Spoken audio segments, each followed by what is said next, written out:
Hello and welcome to Daily bite.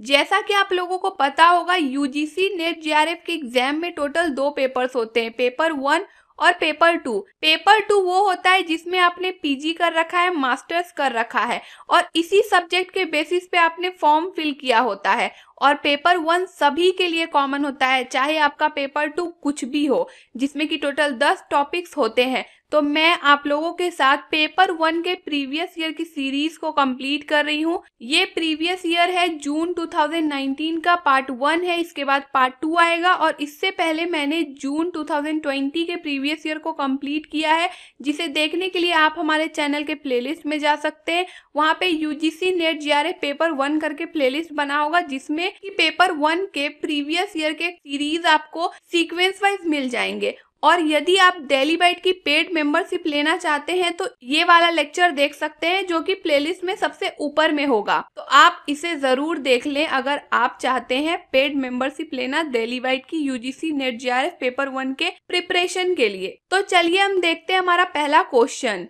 Snowball sampling is the process of selecting a sample using, यानी कि snowball sampling क्या होता है। देखिए यहाँ पे स्नोबॉल का अर्थ क्या हुआ, जब ऊंचाई से स्नो के बॉल्स गिरते हैं तो वो नीचे आते आते क्या होता है, वो गोला क्या हो जाता है, बहुत बड़ा हो जाता है।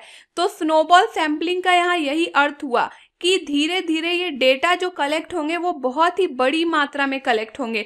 तो इस तरह के स्नोबॉल सैम्पलिंग कहाँ से कलेक्ट किए जा सकते हैं? नेटवर्क से, ग्रुप से, स्नोबॉल से, कंप्यूटर प्रोग्राम से। तो इसका आंसर क्या हो जाएगा? नेटवर्क से। ये नेटवर्क क्या है? सोशल नेटवर्क है। Next, ERIC, Medline and ABI या इन्फॉर्म आर इंस्टेंसेस ऑफ, ये सब क्या है? तो ये सभी इलेक्ट्रॉनिक डेटाबेस है। तो आंसर क्या हो जाएगा? Option number B. तो ये एरिक क्या है? तो ये देखिए एक तरह से ये ऑनलाइन लाइब्रेरी है, रिसर्च एंड इंफॉर्मेशन से रिलेटेड। मिडलाइन क्या है? ये भी सेम है, ये भी जर्नल्स का बहुत यहाँ पे सोर्स मिल जाता है। एबीआई इंफॉर्मेशन क्या है? यहाँ पे भी जर्नल्स, डिजर्टेशंस, बहुत सारे थाउजेंड्स ऑफ जर्नल्स और डिजर्टेशंस मिल सकते हैं। तो ये सब क्या है? एक तरह से डेटाबेस है, इलेक्ट्रॉनिक डेटाबेस है। Next, student centric classroom is meant for. तो ये स्टूडेंट सेंट्रिक क्लासरूम क्या होता है? देखिए जहाँ पे स्टूडेंट्स का रोल होता है, स्टूडेंट्स एक्टिव होते हैं और टीचर्स पैसिव फॉर्म में होते हैं। इसे समझने के लिए आप मेरा टीचिंग एप्टीट्यूड वाला लेक्चर भी देख सकते हैं, जिसमें कि मैंने टीचर सेंटर्ड और स्टूडेंट सेंटर को डिवाइड करके समझाया है। तो यहाँ पे देखिए क्या बोल रहा है, स्टूडेंट सेंट्रिक क्लासरूम क्या होता है? तो इसका आंसर हो जाएगा addressing the individual differences. Next, एक ऐसा रिसर्च डिजाइन जिसमें कि डेटा बहुत ही ज्यादा फैक्चुअल चाहिए, यानी कि सही चाहिए और कंटिन्यू बेसिस पे चाहिए। तो इसे हम कैसे क्लासिफाई कर सकते हैं? तो इसका आंसर क्या हो जाएगा? Option number A, longitudinal study design. Next, a tentative proposition with unknown validity that specifies the relationship between 2 और मोर वेरिएबल्स इज कॉल्ड। इसका आंसर क्या हो जाएगा? Option number D, research hypothesis. Research hypothesis में क्या होता है, 2 या 2 से अधिक वेरिएबल्स का क्या रिलेशन है, इन बातों को स्पेसिफाई किया जाता है। नेक्स्ट, इनमें से मेन ऑब्जेक्टिव, मेन उद्देश्य क्या होता है फॉर्मेटिव इवेल्युएशन का? तो फॉर्मेटिव इवेल्युएशन मतलब कि नॉर्मली जो क्लासरूम में टेस्ट हो रहे हैं या क्लास टेस्ट हो रहे हैं, तो इसका मेन उद्देश्य क्या होता है? To enhance students learning. देखिए फॉर्मेटिव इवेल्युएशन से क्या होता है, स्टूडेंट की लर्निंग इनहेंस होती है, अच्छी होती है, क्योंकि यहाँ पे लर्नर्स को अपनी वीकनेस का पता चलते रहता है फॉर्मेटिव इवेल्युएशन से। Next, in which of the following research paradigms the focus of concern is on interpreting reality in term of participants perspective? तो इसका आंसर क्या हो जाएगा? Ethnographic research. देखिए एथनोग्राफिक रिसर्च क्या होता है, यहाँ रिसर्चर्स को खुद अपने आप को इंडल्ज करना पड़ता है रिसर्च में, और इसके अंदर क्या होता है, डेटा जो कलेक्ट किए जाते हैं ना, वो अपने खुद के ऑब्जर्वेशन, इंटरव्यू और डॉक्यूमेंट्स के बेसिस पे किए जाते हैं, डिटेल्ड स्टडी के बेसिस पे किए जाते हैं। तो इसीलिए इसमें क्या होता है, कंसर्न होता है रियलिटी को इंटरप्रेट करना, सच्चाई को सामने लाना। नेक्स्ट, एक टीचर चाहते हैं फाइंड आउट करना, खोजना कि लर्नर्स की क्या डिफिकल्टी है, इसका पता लगाना चाहते हैं कि लर्नर्स क्या प्रॉब्लम फेस कर रहे हैं, स्टूडेंट्स चीज़ों को लर्न करने में, सीखने में। तो ये किसके अंदर आएगा? इस टेस्ट को हम लोग क्या बोलते हैं? तो डायग्नोस्टिक टेस्ट बोलते हैं। तो डायग्नोस्टिक टेस्ट के अंदर क्या होता है? टीचर्स पहले डिफिकल्टीज को फाइंड आउट करते हैं एंड देन उस डिफिकल्टीज को दूर करने पर वर्क करते हैं ताकि लर्नर्स चीजों को अच्छे से सीखने लगे। नेक्स्ट, ये मैच है लिस्ट 1 को लिस्ट 2 के साथ मैच करना है। लिस्ट 1 में मेथड्स ऑफ टीचिंग है, पढ़ाने के तरीके हैं, और लिस्ट 2 में फोकस ऑफ मेथड यानी कि किस मेथड का क्या फोकस होता है। तो इसका आंसर क्या हो जाएगा? ऑप्शन नंबर 2, यानी कि कोऑपरेटिव मेथड का क्या मतलब होता है कि एक दूसरे की हेल्प करते हुए चीजों को सीखना। टीम टीचिंग का मतलब क्या होता है कि एक्सपर्ट्स होते हैं टीचर अपने एरिया में और एक साथ पढ़ाते हैं। नेक्स्ट, इनमें से कौन कौन से ऐसे टीचिंग एड है जो एक टीचर शिक्षक क्या कर सकते हैं? अपने क्लासरूम में लाइव इंटरैक्टिव डिवाइस के फॉर्म में यूज कर सकते हैं। तो इसका आंसर क्या हो जाएगा? Option number B. बाकी आप लोगों को यदि एग्जाम की बेहतर प्रिपरेशन करनी है और उसके लिए अपने परफॉर्मेंस को बूस्ट करना है तो आप लोग हमारी वेबसाइट www.delhibytes.in पे विजिट कर सकते हैं, जहाँ पे यूजीसी नेट जेआरएफ के प्रीवियस ईयर पेपर और सैंपल पेपर मौजूद हैं। इन सभी को सॉल्व करके आप अपनी परफॉर्मेंस को बूस्ट कर सकते हैं और आप यूजीसी नेट जेआरएफ पेपर 1 की पेड मेंबरशिप भी ले सकते हैं डेली बाइट की। तो इसी प्लेलिस्ट में यूजीसी नेट जेआरएफ पेपर 1 वाले प्लेलिस्ट में आप लोगों को सबसे पहला वाला लेक्चर मेंबरशिप के रिगार्डिंग है। मेंबरशिप का क्या प्राइस है, क्या फैसिलिटीज प्रोवाइड की जाएगी, क्या टर्म्स एंड कंडीशन है, इन सभी बातों को अच्छे से बारीकी से समझने के लिए आप ये पेड मेंबरशिप का लेक्चर वाला वीडियो जरूर देख लें। और इस पेड मेंबरशिप के लेक्चर का लिंक डिस्क्रिप्शन बॉक्स में भी दिया हुआ है और कमेंट में भी पिन है, तो आप लोग इसे जरूर देख लें। तो चलिए हम लोग आगे के क्वेश्चंस को देखते हैं। आगे के 5 क्वेश्चन 11 to 15 इसी कॉम्प्रिहेंशन पे बेस्ड है, तो आप लोग पॉज करिए और इस कॉम्प्रिहेंशन को रीड करिए। इसके आगे के आंसर्स को मैं आप लोगों को बता देती हूँ। 11 का बी है,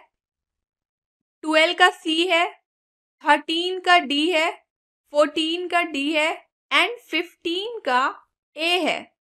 next, in the context of classroom teaching, smiles and frowns when used as non-verbal cues tend to perform which of the following basic function? तो इसका आंसर क्या हो जाएगा? substitute function. Smile stands for affirmative यानी कि positive and frowns stands for negative. So they can substitute yes and no respectively.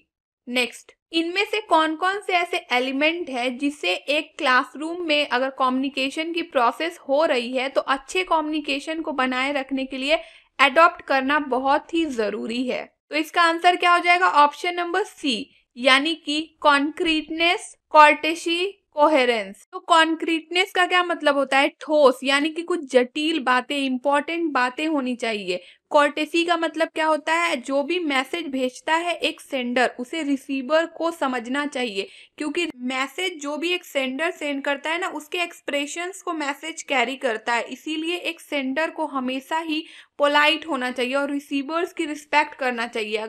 अगर अच्छे से कम्युनिकेशन की कंडीशन को बनाए रखना है तो एक सेंडर को बहुत ही पोलाइट होना चाहिए। Next, consider the argument provided below, यानी कि जो भी आर्ग्यूमेंट नीचे दिया हुआ है उसे कंसीडर करके हमें आंसर तक पहुंचना है कि इसमें कौन सी फैलेसी हुई है, क्या मिस्टेक हुआ है इंडियन लॉजिक के बेसिस पे। तो Indian logic UGC NET JRF paper 1 का एक टॉपिक होता है जिसमें कि हमें प्रमाण, अनुमान, ये सब चीजें पढ़नी होती है और फैलेसीज भी पढ़नी होती है।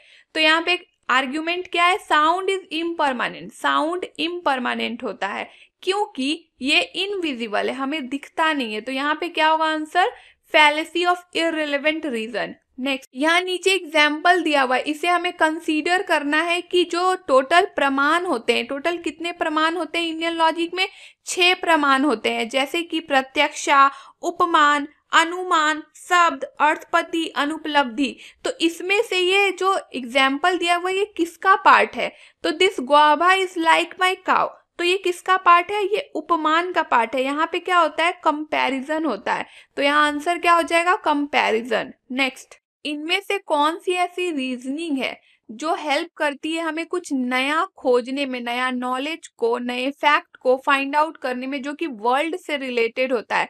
तो इसका आंसर क्या हो जाएगा? Inductive reasoning. ये इंडक्टिव रीजनिंग जो होती है ये फॉलो करती है स्पेसिफिक टू जनरल, यानी कि किसी स्पेसिफिक बात को फॉलो किया जाता है, जैसे कि earth revolves around sun, Mercury revolves around sun. इसका मतलब क्या निकलता है कि सारे ही प्लैनेट सन के इर्द गिर्द घूमते हैं।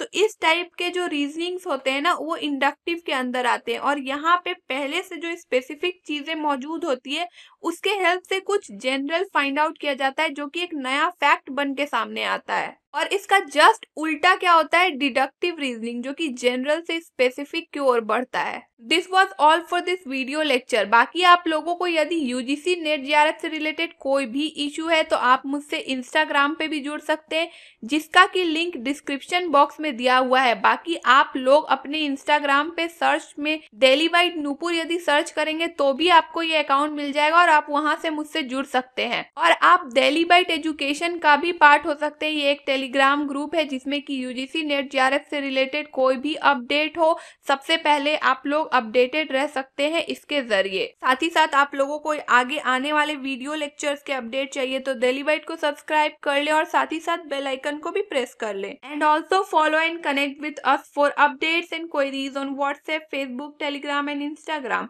Links are given in the description box. Stay tuned, stay updated, and don't forget to follow your dreams and do comment your views in the comment section. Thank you.